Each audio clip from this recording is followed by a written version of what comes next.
Hello again, Joe here from GRASSify Artificial Grass, and today we're in the beautiful part of Benehavis, southern Spain. We're here to show you an artificial grass transformation that we've done for a family where we bring nature in perfect harmony with artificial grass. Let's go and have a look.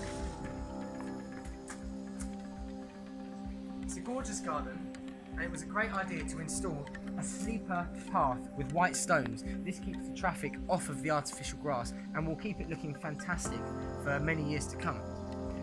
With many plants in this garden, in the right season the family grow tomatoes, fruits and vegetables, and they have a small lemon tree that they're growing, so there's a perfect balance between nature and having a low maintenance lawn.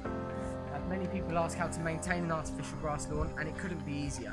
You can use a stiff bristle broom like this, or a powered broom, a gasoline or a petrol machine.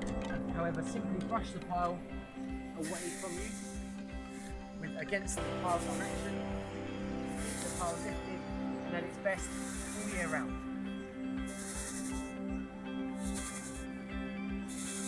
This will remove any debris from the lawn, evenly distribute the sand, and keep the pile standing upright. And the best thing about artificial grass is you won't have to do that.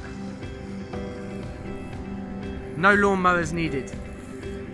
It's low maintenance and it's beautiful green all year round. So why not get GRASSified?